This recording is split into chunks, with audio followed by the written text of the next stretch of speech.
Tu, Brute! Tu, Brute! You two Brutus!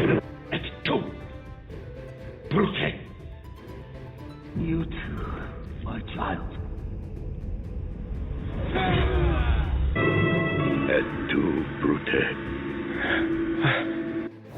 Today, kiddies, we travel back in time once again to 44 BC, the 15th of March, in Rome.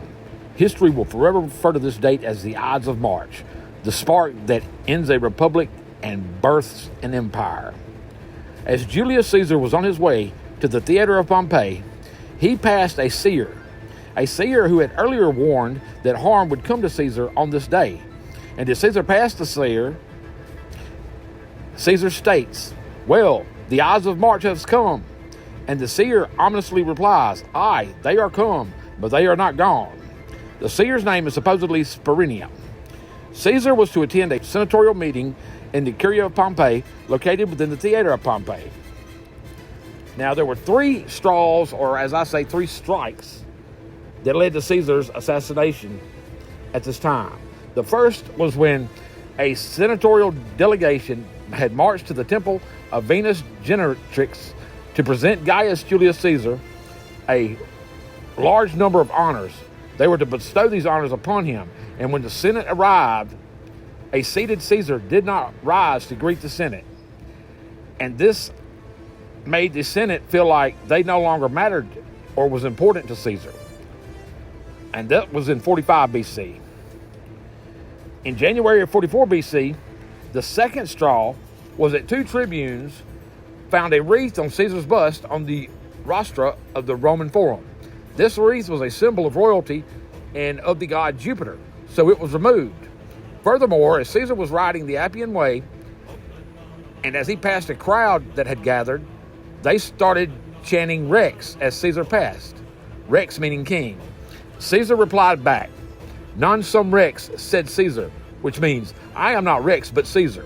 The two tribunes were not amused, ordering the arrest of the men who started shouting the term Rex. Later on, Caesar accused the two tribunes of trying to form opposition against him at a Senate meeting, having them both thrown out. Caesar's actions at this meeting disturbed the plebes, putting Caesar in a bad way with a lot of public opinion. The third straw was on February 15th, 44 BC, the festival of the Lupercalia. Mark Antony, co-consul to Caesar, placed a diadem on Caesar's head on the rostra, stating, "The people give you this through me," with mixed responses from the crowd, some applauding while others stayed silent. Caesar removed it, but Antony put it back on for Caesar to remove it again and sacrifice it to Jupiter Optimus Maximus, which meant Jupiter of the Romans alone is king, which did receive a lot of fanfare from the crowd, though many in the Senate thought Caesar's removal was to see if he had any opposition to being king of the Romans, and they decided to plot against him for it. These three things, disrespecting the Senate, removing people's tribunes, and joking at a crowd at being a monarch or dictator, the Senate assumed Caesar wanted to be king, so they began to plot a conspiracy resulting in Caesar's assassination. The two that began this conspiracy was Cassius Longinus and Marcus Brutus. They started to recruit conspirators to join them in preventing Caesar from becoming king of the Romans. They needed many of the Rome's leading men to help with the assassination so it would be legitimate and be seen as removal of a would-be tyrant. Around 60 men joined the conspiracy, most of them around the age of 40.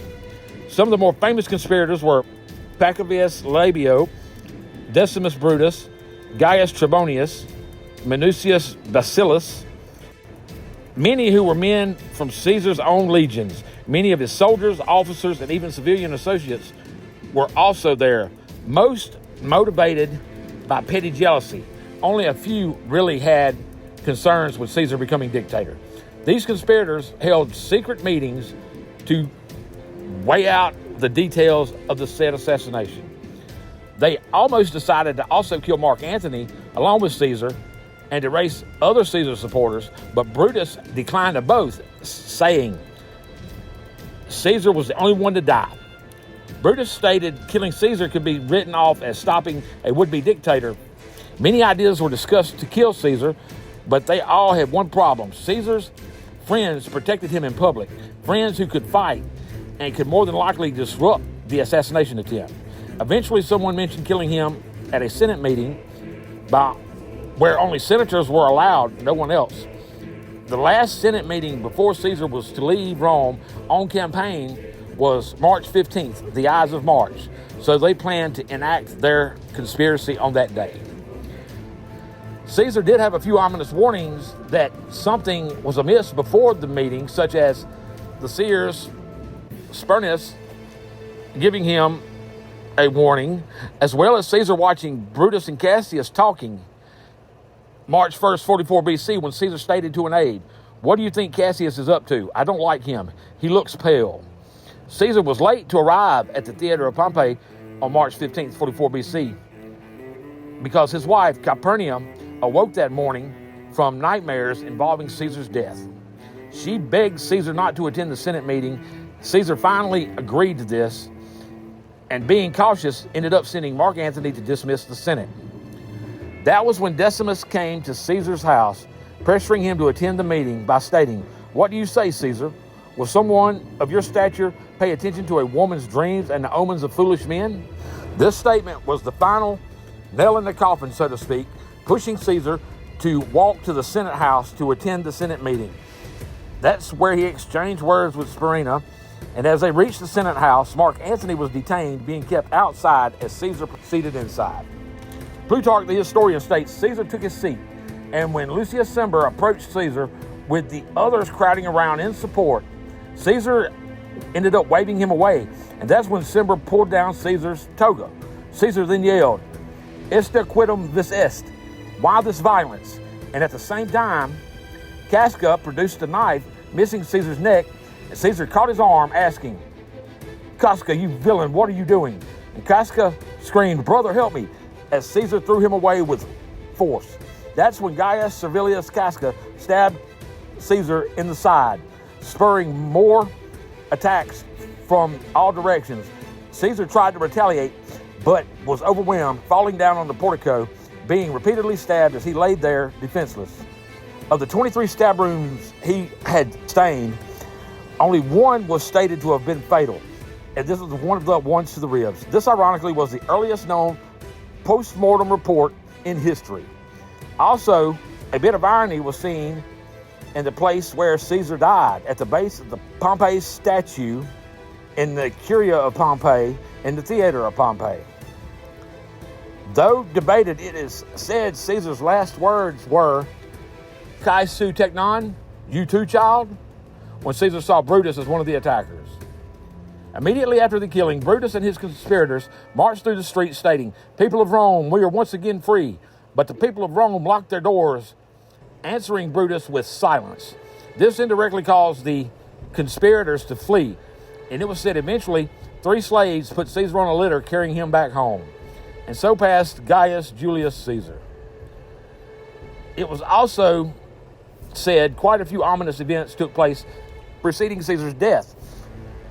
There was an eclipse, Mount Etna erupted, earthquakes were felt in the Alps, the Po River overflowed, wolves were heard howling everywhere, lightning was seen in a cloudless sky, and also a comet was seen passing by. These all being ominous omens to something bad going to happen. And with the Romans' belief in omens, they believed that this bad was due to Caesar's assassination. A crowd amassed, burning the Senate house down in retribution to Caesar's death. Mark Antony ended up quelling the goals of the conspirators who were trying, as they said, to save the Roman Republic, but they ended up causing its doom by assassinating Caesar. Caesar was popular with the lower classes, who were enraged at Caesar's death by a small group of Roman Senate conspirators. Mark Antony even threatened to unleash the mob on the Optimates, probably in a bid to take power, but Caesar had made his grandnephew Gaius Octavius his sole heir, giving him the powerful Caesar name, as well as becoming one of the wealthiest men in Rome. In Apollonia, Octavius left his studies to sail back to Brundisium, and soon he became known as Gaius Julius Caesar Octavius, or Octavian. At the age of 18, inheriting much of the Roman populace's loyalty, Octavian got all of his ducks in a row as Mark Antony struck out at Decimus Brutus at the beginning of the Second Roman Civil War. Octavian, though, surprised many by gaining quick support from Caesar's friends and his loyal supporters. Brutus and Cassius were in Greece forming a massive army, and Mark Antony needed men, money, and tools to combat Brutus and Cassius and their forces in 43 BC. When the Lex Titia was passed, effectively forming the Second Triumvirate, Antony, Octavian, and Caesar's master of horse Lepidus formed this triumvirate. The Lex Titia also deified Caesar as Divius Ilius in 42 BC, which made Octavian Divi Filius, son of the divine. Also, the murderous act of proscription was reintroduced, which was the legal murder of a large number of opponents, taking their wealth to fund the 45 legions raised by the Second Triumvirate. Though the triumvirate was very unstable, Antony and Octavian defeated Cassius and Brutus at Philippi. Antony and Octavian didn't like each other, and Lepidus felt left out by both men. Following a Sicilian revolt led by Sextus Pompey, Octavian accused Lepidus of warmongering, trying to start a rebellion in Sicily, forcing Lepidus into exile in 36 BC. Lepidus was also stripped of all his titles except for Pontifex Maximus. Octavian acquired Lepidus's land, while Antony had moved to the east, eventually marrying Cleopatra in Egypt and hoping to use her power to rule Rome from afar. This resulted in a third civil war between Octavian and the joint factions of Antony and Cleopatra.